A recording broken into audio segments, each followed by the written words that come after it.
me can't hold my tongue. Me can't hold it. The English just feel constraining. It just feel bland. It just feel square. Me like the patois spicy. The patois come, with thyme and scallion and pimento. You understand? The English uses some mashed potatoes and some greens on the side.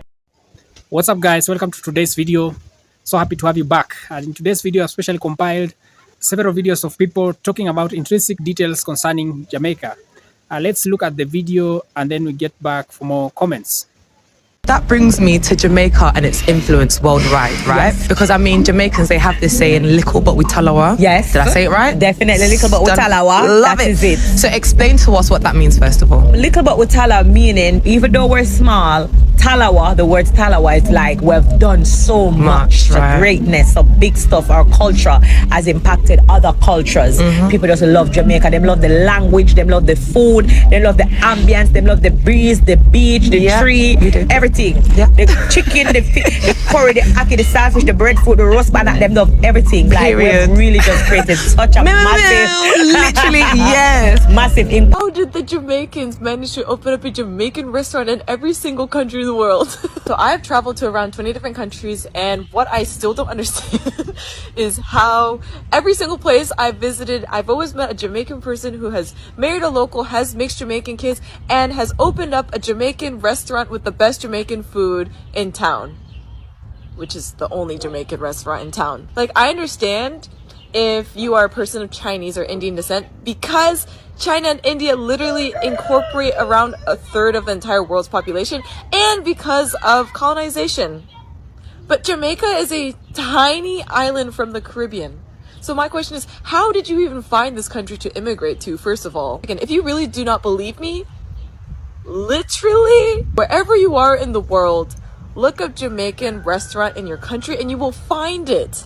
It's so crazy to think about the significance of Bob Marley, because he really did that for you guys and he really put you guys on the map, and now everyone knows who you are. Wow, good for you. Like, Jamaica's not even that cool. Tell me why I make one video talking about solar panels and business, and all a lot of people can talk about in the comments is me, where me come from, but where the accent they are going with.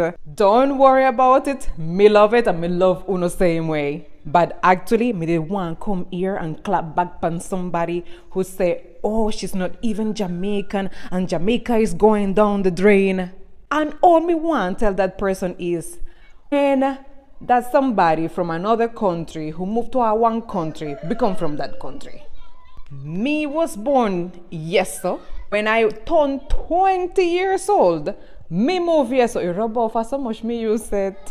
And from 2006, me get this paper here. Me can't show Uno because of all our personal information in them. Me want to show Uno the picture. Come, look here. Look pan liquor floor. Just come from Cuba. Look pan the thin eyebrow them. No, a TikTok I put makeup on it.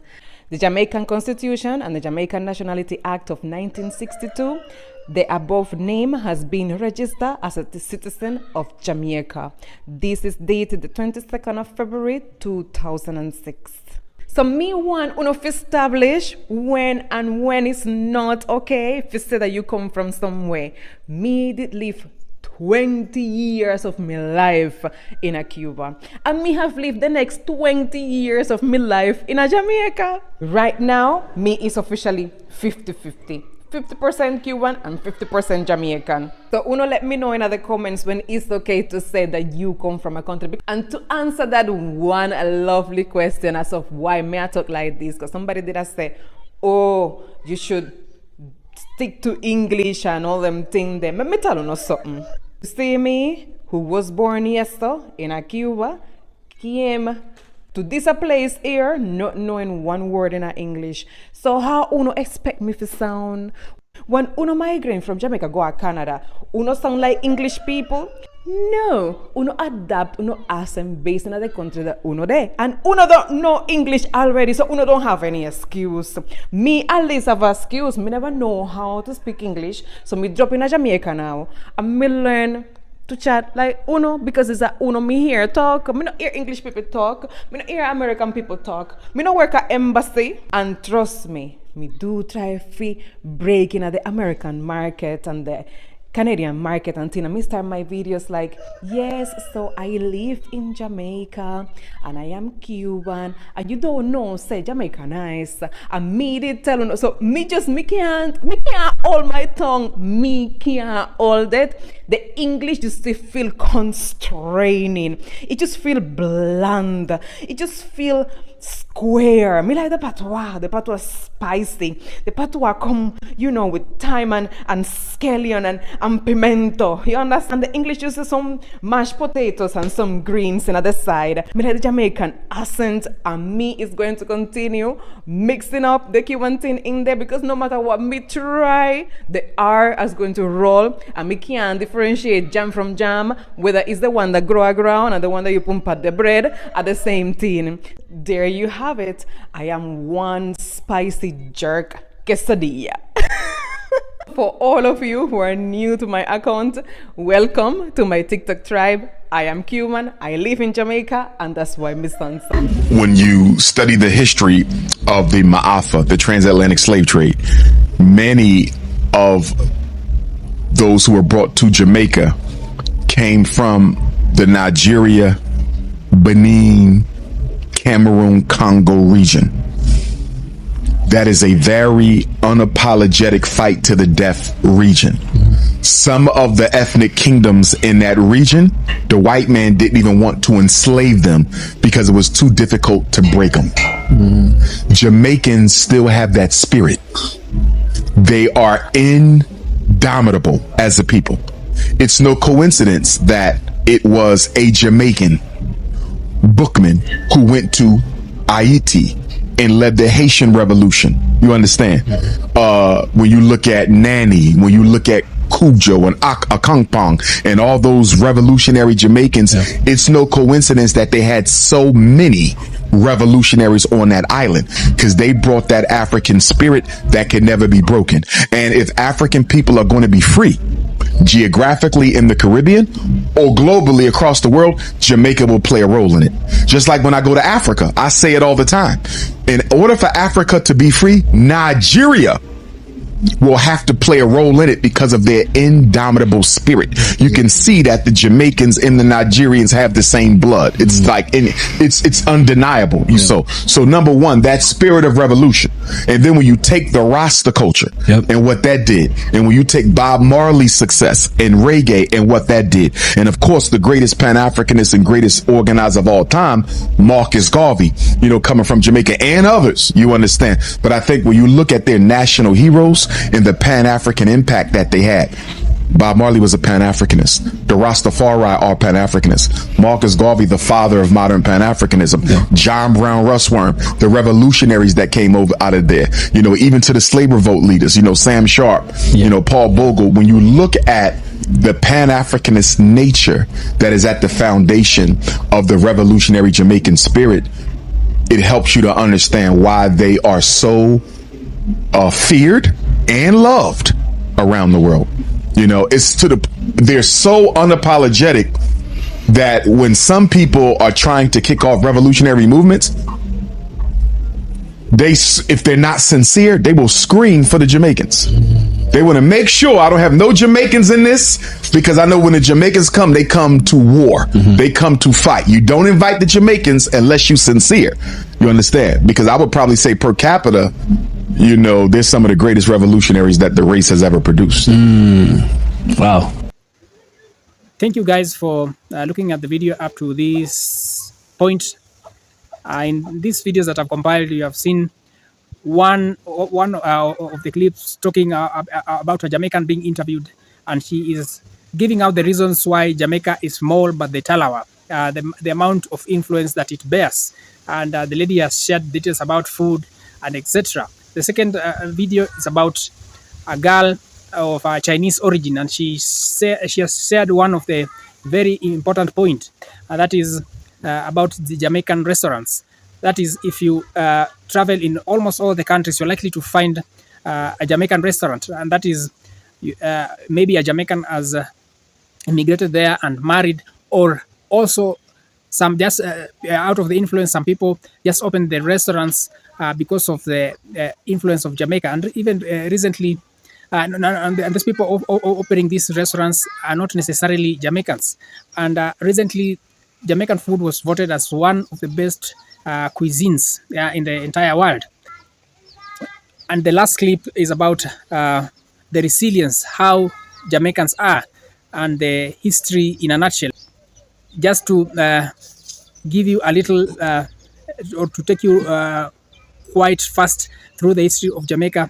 That is, in the 1950s, the Spanish arrived in Jamaica, and that was Christopher Columbus and his crew, and they found the Taino people in Jamaica. When they came in, they brought in some diseases, etc., and that is how the Taino people were wiped away. But soon after Christopher Columbus and his crew arriving, the British came and everything changed. They started bringing in slaves, from African slaves, from especially majority of them from Western Africa, to work on the sugar plantation, and that is when the story of Jamaica started to take shape. So they say Jamaica is a melting pot with Africans and also other people from other parts of the world that later on came in to be. And that's why they say that it is, despite of Jamaica composing of mostly of people of African descent, it has also other people from other races who are now woven into the culture and the total fabric community of Jamaica.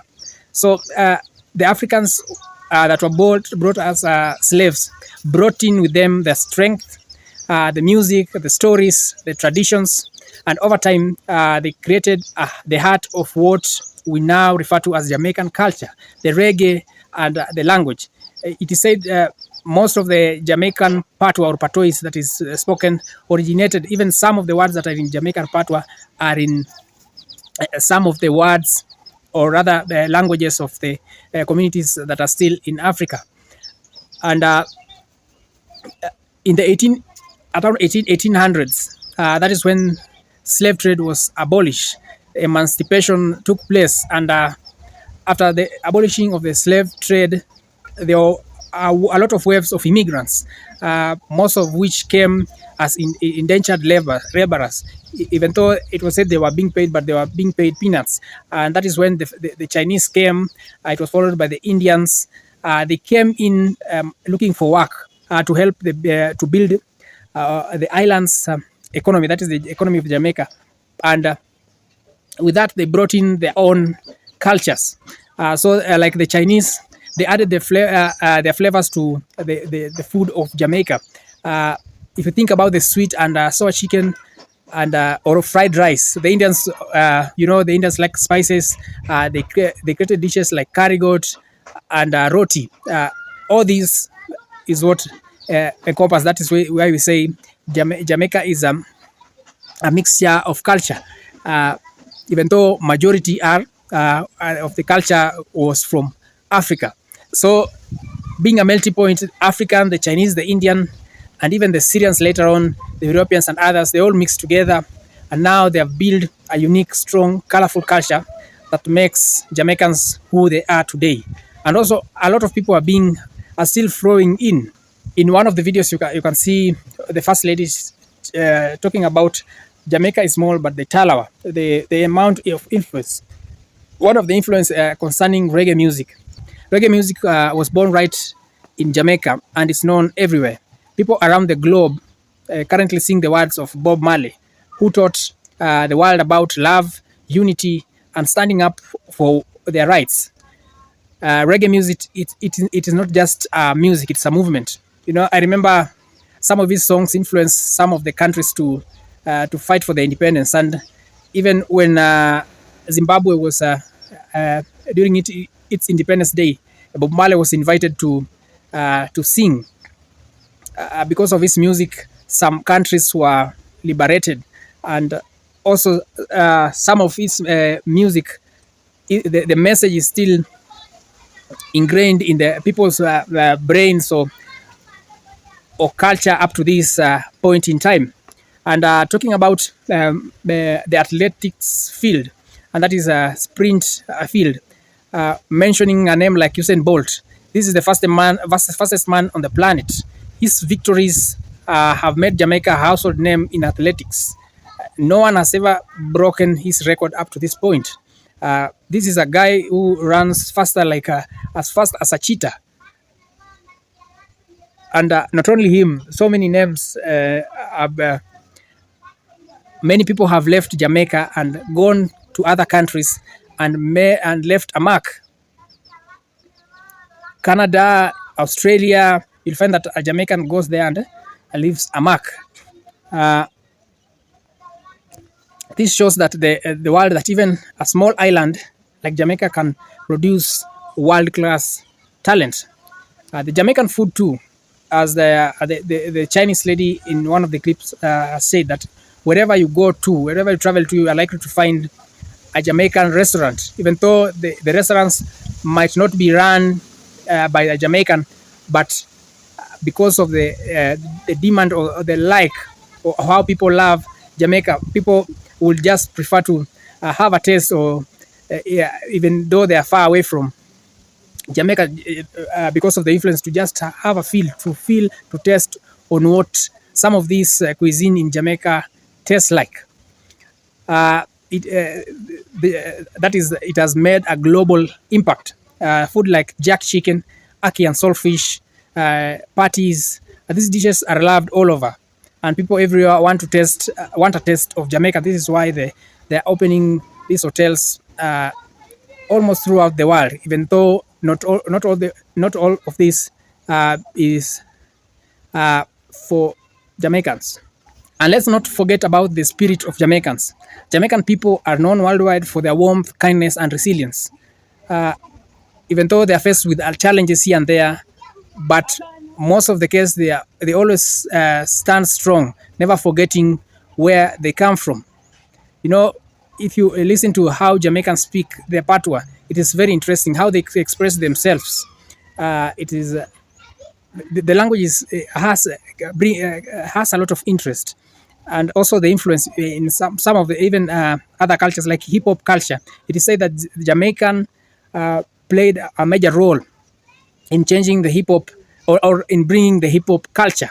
Even some of the hip hop artists in like USA have come out on the limelight to speak about this fact, that it is Jamaican culture, that is dancehall music, and they emulated most of what they do in hip hop culture from Jamaican culture. Jamaican is a maybe small island, but their heart is big. Their influence is huge, and the world knows about it. They are welcoming. These are people who are welcoming, and I can attribute this to also the African culture. We Africans, we are welcoming. We embrace all people, and we are jovial people. Also, you know, Jamaicans express themselves. If you see a Jamaican expressing themselves, they mean it. Most of them, they don't like faking it. So this is a video for today, guys. You have seen the last part of the guy from USA talking about Jamaicans and how their culture is saying that most of the culture was borrowed from Africa, because if you look at a country like Nigeria, most of these guys are resilient. And for example, Nigeria being a country that is highly populated, and if you go almost throughout the world, you are likely to find a Nigerian trying to hustle. And these guys are resilient just as Jamaicans. So cheers, guys. Jamaica is small, but they talawa. Thank you for staying tuned for up to this time. If you are not subscribed to this channel, do me a favor by subscribing, liking this video, leaving your sweet comments, and also share this video out. Cheers, guys. Until next time, God's blessings.